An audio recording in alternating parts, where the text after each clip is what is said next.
Passport আবেদন কিংবা renew করার পর কিভাবে সেটি চেক করবেন যে আপনার পাসপোর্ট কোথায় আছে বা কোন পর্যায়ে আছে। চেক করার জন্যই প্রথমেই গুগল কিংবা সাফারি ওপেন করে www.passport.gov.bd সার্চ করুন। সার্চ করার পর এই যে দেখতে পাচ্ছেন একটি হোম পেজ আসবে বাংলাদেশি পাসপোর্টের, সেখানে অ্যাপ্লিকেশন স্ট্যাটাস নামে যে জায়গাটি রয়েছে সেখানটিতে ক্লিক করবেন।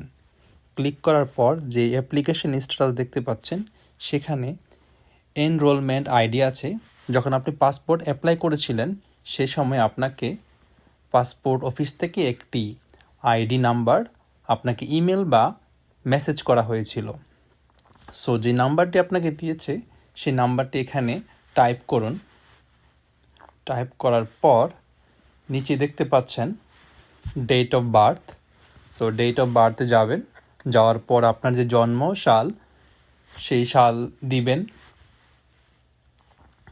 সিলেক্ট করার পর মান্থ সিলেক্ট করবেন, তারপর ডে সিলেক্ট করার পর দেখবেন নিচে এখানে ক্যাপচার কোড নামে যে লেখাটি আছে সেটি আপনার এখানে লিখে দিলেই হয়ে যাবে। দেন সার্চ করলে আপনি দেখতে পাবেন যে আপনার পাসপোর্টটি এখন কোন পর্যায়ে আছে, কখন আপনি পাসপোর্টটি ডেলিভারি পেতে পারেন, তা সম্পূর্ণ তথ্য এখানে পেয়ে যাবেন।